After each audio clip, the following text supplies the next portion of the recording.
설교 안 하고 그냥 찬양 생각하고 가면 될 것 같습니다. 오늘은 교회에서 5월 둘째 주일 어버이 주일로 지키는 주일입니다. 그래서 오늘은 성경에서 가르치는 효도에 대해서 말씀을 생각해 보려고 합니다. 효에 관한 생각은 시대마다 바뀌고 변하는 것 같습니다. 조선시대 아주 오랜 전에는 효자 소리 들으려면 최소한 부모님 돌아가시면 심요살이 정도는 해야 효자 소리 들었을 것 같습니다. 젊은 분들은 심요살이가 뭔가 생각할 테니까, 심요살이는 부모님이 돌아가시면 산에 가서 이렇게 무덤을 만들어 안장을 하고 그 무덤 앞에서 조그만 천막이나 초막을 짓고 3년 동안 밤낮으로 돌아가신 부모님을 생각하면서 그 무덤가에서 생활하는 것, 그걸 심요살이라고 합니다. 최소한 예전에는 심요살이 정도는 해야 효자 소리 들었을 것 같습니다. 그런데 언젠가부터는 심요살이는 멀어졌고요, 부모님 살아생전에 지극정성으로 잘 함께하며 돌보고 공경하며 섬기면 효자 소리 들었습니다. 시대가 바뀌면서 공경하고 잘 섬기는 건 둘째치고라도 이제 애지간히 부모님 잘 섬기고 근처에서 생활만 해도 효자 소리 듣는 시대가 되어졌고요, 시대가 점점 바뀌고 변하면서 여러 과정을 걸치기는 하지만 요새는 부모님들한테 물어보면 이렇게 대답합니다. 속만 새기지 않아도 효자지요. 사고만 안 쳐도 효자지요. 이제는 자식들이 사고만 안 치고 불효만 안 해도 효자 소리 듣는 세상이 되어졌습니다. 그러진 않겠지만 앞으로는 폐륜 소리만 안 들어도 효자다라고 말할 시대가 올지 모르겠습니다. 가끔 기사를 보면 평상시에는 부모님을 전혀 신경도 쓰지 않고 있다가 늙은 노모 혼자 생활하면서 기초수급 받으면 그 돈 나오는 날 기다렸다가 자식이 와가지고 통장에서 돈 싹 빼가는 자식들, 기초연금 나오는 그때 기다렸다가 기초연금 나오는 그것까지 뺏어가는 자식들, 행여나 어머니나 아버지가 그것 주지 않으면 학대하는 자식들 이야기가 간혹 나옵니다. 폐륜이지요. 앞으로는 폐륜만 하지 않아도 효자 소리 듣는 세상이 올까봐 심히 두렵습니다. 효의 개념이 시대마다 상황마다 바뀌니까 어느 시대를 놓고 지금 이 시대의 개념에서 효를 이야기하면 나중에 또 바뀌니까 성경에서 말씀하시는 효는 어떤 건가?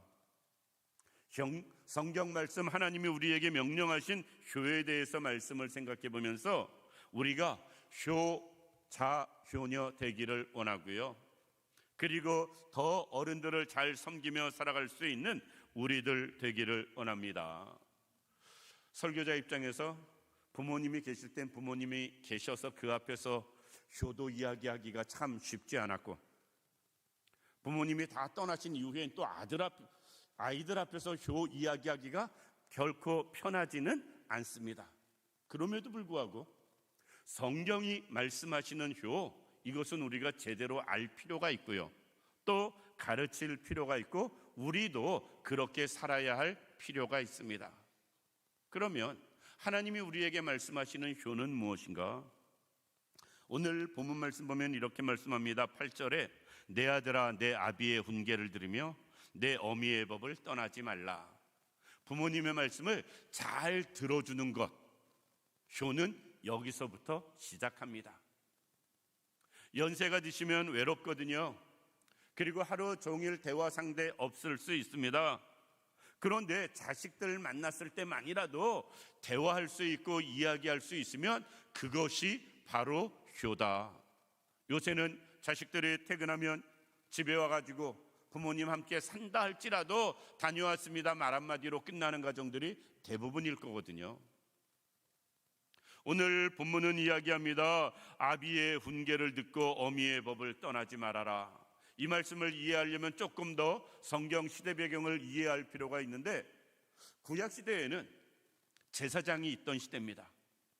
제사장이 있던 시대에는 모든 지역 모든 곳에 다 제사장이 없으면 아버지가 그 가정의 제사장 역할을 했어요.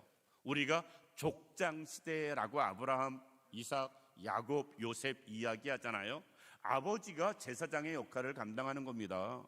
아버지가 하나님의 말씀을 전하고 자녀들은 그 말씀을 듣고 아버지의 믿음을 따라서 그 자녀들은 믿음 생활하고, 그러니까 여기서 아비의 훈계는 그냥 아버지의 사적인 가르침이 아니고 하나님의 말씀을 근거로 교훈하는 것을 이야기해요. 우리가 부모님의 말씀을 들으며 살아갈 수 있기를 원합니다.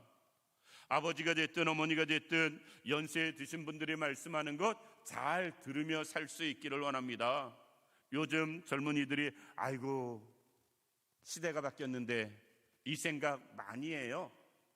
정말 시대에 동떨어진 말씀을 하시면 듣고 잊어버리더라도 그래도 들어줄 수 있는 자식들 되어져야 됩니다.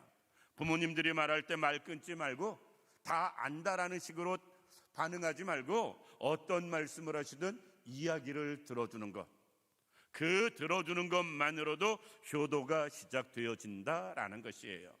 그게 부모님 사랑하는 표현일 수 있고요, 그것이 정말 부모님을 공경하고 인정하고 대우해주는 모습일 수 있다라는 것입니다. 연세가 들면 소외된 기분이 듭니다. 외롭고 쓸쓸합니다. 그럴 때 대화마저 끊어주면, 말조차 들어줄 사람이 없다면 얼마나 더 힘들까 하는 생각을 해보게 됩니다. 우리가 부모님이 말씀하시면 잘 들어주는 자녀들 되기를 바랍니다. 효는 거기서 시작된다. 두 번째, 에베소서 6장 1절 말씀 보면 이렇게 말씀합니다. 자녀들아 너희 부모를 주 안에서 순종하라. 이것이 옳으니라. 부모님의 말씀에 순종하는 것, 이것이 효다라는 것이에요. 그런데 어떻게 순종하느냐? 주 안에서 순종하라. 이것은 순종의 범위를 말씀하시고 있습니다. 부모님 말씀이라고 무조건 다가 아니고요, 잘못 가르치고 잘못 교훈하고 악한 부모도 있을 수 있는데 부모님이 말씀하실 때 주 안에서 순종할 것을 말씀하고 있다라는 것입니다.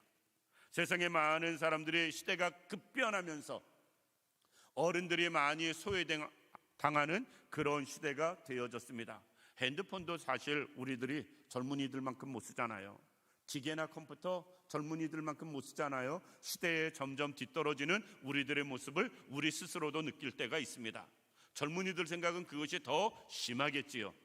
그런데 알아야 됩니다. 어른들의 지혜는 절대 젊은이들이 따라올 수 없다는 것을. 어른들이 이미 한 경험은 젊은이들이 돈 주고 살 수도 없다는 것을. 그리고 그 부모님들이 자식을 사랑하는 마음으로 행하는 모든 말들은 자식들 입장에선 그때 절대 다 이해하지 못한다는 것을. 따라서 아무리 나와 안 맞고 우리 시대에 안 맞는다 할지라도 어른들의 지혜와 경험을 젊은이들은 무시해서 아니 됩니다. 그리고 누가 뭐라고 해도 부모님들은 다 사랑하는 마음으로 이야기하거든요. 사랑하기 때문에 하고. 따라서 사랑하는 마음으로 경험자가 어른의 지혜로 이야기할 때 그 말씀에 순종하는 것은 자연스럽다라는 것입니다. 따라서 우리 모두가 하나님을 섬기듯 부모님을 섬길 수 있는 우리들 되기를 원합니다. 예수 믿는 사람이 하나님은 잘 섬기는데 부모님은 잘못 섬기는 불효자다? 말이 안 되거든요. 반대로 하나님 예수 믿고 교회 다닌다고 하면서 하나님 말씀은 제대로 안 섬기면서 부모님께 효도한다? 이것도 말이 안 돼요. 하나님 말씀에 순종하듯 부모님 말씀에 순종할 수 있는 우리들 되어져야 됩니다. 하나님 말씀 순종하고 부모님 말씀 순종하며 살아가는 것, 이것이 하나님의 뜻이고 하나님의 방법이에요. 그게 바로 주님이 말씀하시는 효도다라는 것입니다. 순종하며 살아가기를 원합니다. 그런데 우리는 어려서부터 순종을 이제는 안 가르쳐요. 순종을 안 가르칩니다. 예전에 우리 어렸을 때만 해도 협력하는 거, 함께하는 거, 많은 사람들 배려하는 거, 이런 거 가르쳤는데 사실 이제 자식들한테 그런 거 거의 안 가르칩니다. 뛰어나는 것, 잘난 것, 성공하는 것, 출세하는 것, 이런 거 가르치느라고 섬기는 것, 순종하는 것 안 가르쳐요. 그런데 아무리 어떤 세상이 된다 할지라도 하나님 말씀에 순종함과 부모님 뜻에 순종하는 것, 이것은 하나님의 명령인 것입니다. 우리가 꼭 그럴 수 있기를 원합니다. 하나님 말씀 순종하듯 부모님 말씀 순종하며 살아가는 사람 되어질 때 하나님이 인정하는 효자 되어지고요, 효녀 되어집니다. 아브라함이 이삭을 제물로 바치려고 할 때 그때 이삭의 나이를 보편적인 학자들이 이야기합니다. 17, 18살 되었을 것으로. 그러면 힘이 왕성할 때입니다. 아브라함 나이가 그러면 120살 가까이 되었을 때, 늙은 아버지가 자기를 잡아서 제물로 드리려고 할 때도 이삭은 말없이 순종을 해요. 그게 순종입니다. 우리가 그럴 수 있길 원합니다. 세 번째, 성경에서 말하는 효가 무엇이냐? 부모님을 공경하며 사는 거예요. 공경은 마음을 다해 받들어 섬기는 것, 높여드리며 생활하는 것, 이것을 이야기합니다. 마음으로는 부모님을 존경하고 생활로는 부모님을 섬기는 것, 이걸 공경이라고 말할 수 있을 것입니다. 에베소서 6장 2절에 이렇게 말씀합니다. 내 아버지와 어머니를 공경하라. 이것이 약속 있는 첫 계명이니 이는 내가 잘되고 땅에서 장수하리라. 그런데 여기서 공경이라는 이 단어가 요한복음 5장 23절에도 나옵니다. 하나님을 공경하라 라고 말씀하실 때에도 동일한 공경이라는 말을 썼어요. 하나님을 공경하듯 부모님을 공경하라 라는 것입니다. 물론 신으로 섬기라는 것은 절대 아니에요. 신으로 섬기라는 것은 절대로 아닙니다. 그런데 그만큼 부모님을 높이며 섬기며 살 것을 말씀하고 있습니다. 우리가 왜 그렇게까지 효도하며 살아야 할 것인가? 디모데전서 5장 4절엔 이렇게 말씀합니다. 만일 어떤 과부에게 자녀나 손자들이 있거든 저희로 먼저 자기 집에서 효를 행하여 부모님에게 보답하기를 배우게 하라. 이것이 하나님 앞에 받으실 만한 것이다. 우리가 하는 효도를 하나님이 보시고요, 우리가 하는 효를 하나님이 받으신다라고 말씀하고 있기 때문에 그렇습니다. 따라서 우리가 부모 앞에 불효하면 하나님 앞에 불효하는 인생 되어집니다. 그런데 저는 어른들이 자녀들에게 효를 막아요. 제가 볼 땐 그렇습니다. 예를 들어서 자식이 용돈을 주면 고맙다, 잘 쓸게, 너희도 어려운데, 그리고 받으면 얼마나 좋아요. 아니다, 됐다, 니나 너네가, 그러면서 굳이 안 받는 분들이 계세요. 뭐 해준다 그러면 나는 됐다, 너네들이나 잘 살아라, 끝까지 만류하는 분들이 있습니다. 이게 사랑으로 알아요. 물론 그 마음은 이해가 됩니다. 그런데 그것은 자식에게 효도할 기회를 박탈하는 일이 되어집니다. 우리 집 사람은 둘째가 결혼하고 나니까 날짜를 딱 정하고 액수를 딱 정해서 자식들한테 돈 보내라고. 물론 해준 게 없으니까 액수가 크지는 않습니다. 액수가 크지는 않아요.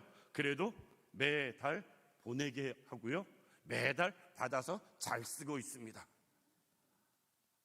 근데 제가 속으로 생각했어요. 잘했다. 왜?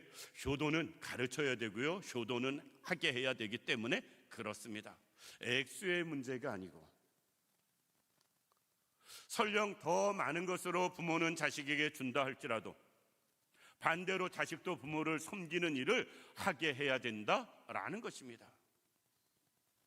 그것이 하나님 보시기에 좋은 일입니다. 성경은요, 불효를 생각도 못하게 만듭니다. 왜?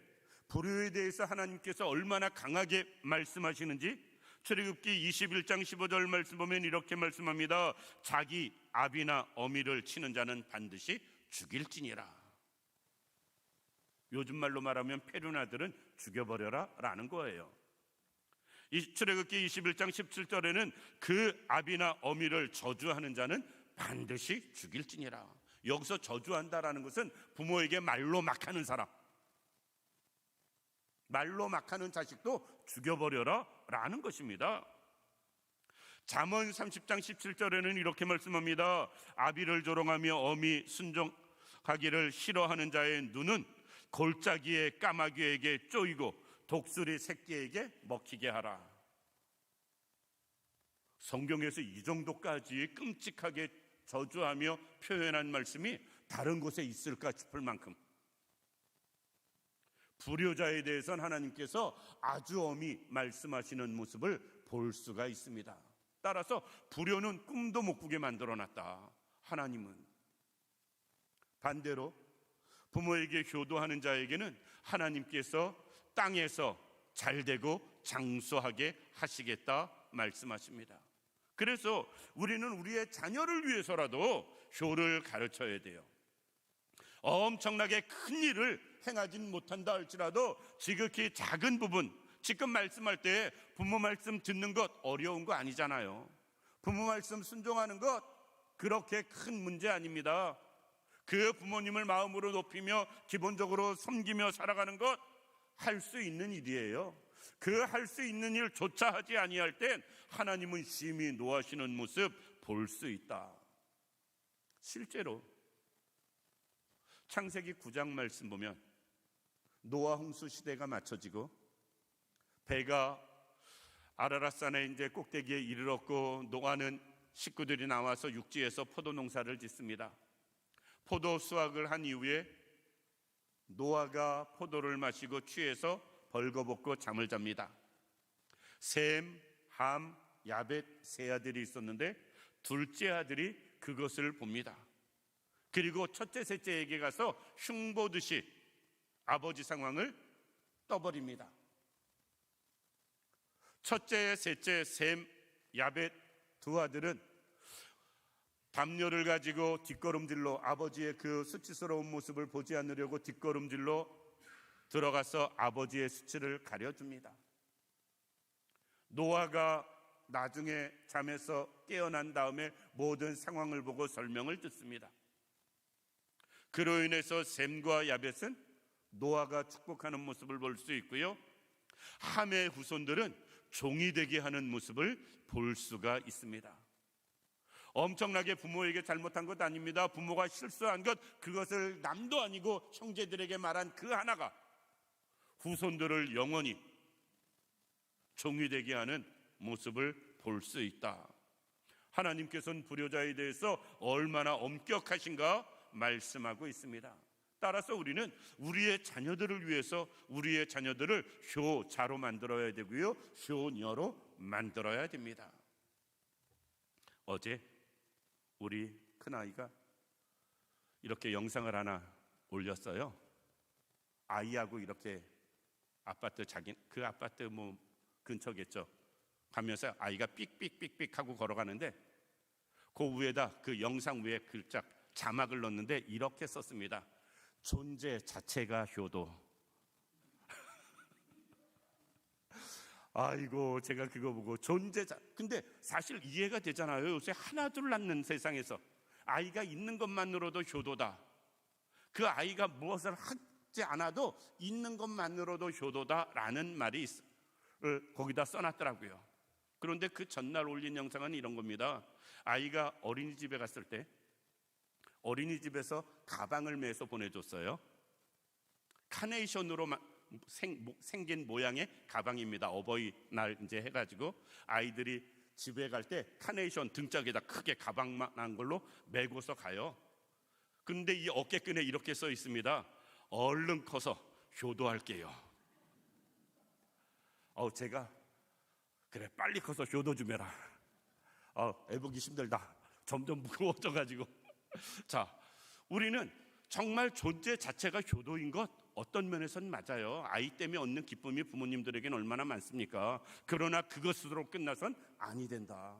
아이 입장에서 행하는 효가 있어야 되고요, 그래야 하나님이 주시는 은혜를 경험할 수 있다라는 것입니다. 네 번째, 성경에서 말하는 효는 무엇이냐? 부모님을 기쁘고 즐겁게 해드리는 것, 마음을 기쁘고 즐겁게 해드리는 것을 효라고 말씀합니다. 잠언 23장 25절 말씀 보면 내 부모를 즐겁게 하며 너 낳은 어미를 기쁘게 하라. 무엇을 특별하게 대단하게 해주지 못한다 할지라도 마음이라도 편하게 해주고 생각이라도 즐겁게 할 수 있도록 해주는 것, 이게 효도다라는 것입니다. 잠언 15장 20절에는 지혜로운 아들은 아비를 즐겁게 하여도 미련한 자는 어미를 업신여긴다. 마음을 즐겁게 해주는 것, 그것이 효다라는 겁니다. 잠언 23장 24절에는 이렇게 이야기합니다. 의인의 아비는 크게 즐거워하여도, 의인의 아비가 되면 크게 즐거울 것이다 라는 거예요. 왜? 아들이, 효도하는 아들은, 믿음의 자식은 그로 인해서 기쁘기 때문에 그렇습니다. 특별한 건 못해줘도 최소한 속은 안 썩였으면 좋겠고요, 마음은 기쁘고 즐겁게 부모님들이 살아갈 수 있도록 우리가 기쁨과 즐거움을 드리는 그런 자녀 되기를 원합니다. 돈도 안 드는 일인데 얼마든지 할 수 있는 일이거든요. 마지막으로 성경에서 말씀하시는 효는 무엇인가? 부모님을 위해서 전도하고 기도해드리는 일, 이게 효입니다. 부모님이 생전에 계시다면 예수 믿는 분에게는 늘 위해서 끝까지 건강하고 평안하게 주와 함께 생활하다가 주께로 가시기를 위해서 기도해야 되고요, 신앙생활을 하지 않는 부모님이라면 그 부모님을 위해서 복음을 전하고 예수 믿게 하고 전도하는 것, 그게 효다라는 것입니다. 우리 모든 부모님들 살아계실 때 믿든지 믿지 않든지 상관없이 우리는 효를 할 수 있어요. 믿지 않는 부모님에겐 전도함으로, 믿는 부모님들을 위해서는 기도해드림으로 우리는 효도할 수 있습니다. 우리가 그럴 수 있길 원합니다. 부모님이 생전에 계시다면 늘 부모님을 위해서 기도해드릴 수 있길 원하고요, 그리고 그 부모님이 예수를 믿는다면 더더욱 기도하고, 안 믿는다면 전도할 수 있는 우리들 되기를 원합니다. 그런 문제는 부모님이 안 계시면 어떻게 하냐라는 겁니다. 이미 다 떠나셨으면 어떻게 하느냐? 하나님 아버지께 이대로, 이 모습, 이 마음으로 효도하며 살아갈 수 있기를 원합니다. 하나님 앞에서 하나님의 말씀을 듣고 하나님 말씀에 순종하고 하나님을 공경하고 하나님을 기쁘시게 해드리는 모습으로 살아가면 그게 바로 하나님을 향한 효도 아닐까 싶습니다. 따라서 이제 나는 부모님이 안 계시니까 나는 상관없다, 아니고요, 생전에 계시면 생전에 계신 대로 효도할 수 있길 원하고, 떠나셨다면 떠나신 대로 또 효도할 수 있는 우리들 되기를 원합니다. 그게 어버이 주일날 우리 모두가 행할 수 있는 일이다 생각되어집니다. 우리 모두가 꼭 그렇게 행하심으로 하나님이 기뻐하시고 또 효도하는 사람들에게 주시기로 약속한 대로 땅에서 잘되고 장수하는 은혜가 우리에게 임할 수 있기를 주님의 이름으로 축원합니다. 기도드리겠습니다. 살아서 역사하시는 참 좋으신 아버지 하나님, 은혜와 사랑을 진심으로 감사드립니다. 하나님, 우리에게 부모님 허락해 주셨사오니 하나님 말씀을 듣게 하시고 순종하게 하시고 공경하게 하시고 기쁨을 드리는 삶을 살게 하시고, 특별히 믿는 부모님은 위하여 기도해 드리며 아직까지 믿지 않는 부모님이라면 전도하기에 힘쓰는 저희들 되게 하여 주시어서 천국을 선물할 수 있도록 인도하여 주옵소서. 특별히 모든 부모님을 다 떠나보낸 분들은 하나님 아버지를 잘 섬기는 저희들 되게 하여 주옵시고, 그로 인하여 우리 모두가 땅에서 잘되고 장수하는 은혜를 누리게 하여 주옵소서. 함께 하시길 원하오며 예수님 이름으로 기도드립니다. 아멘.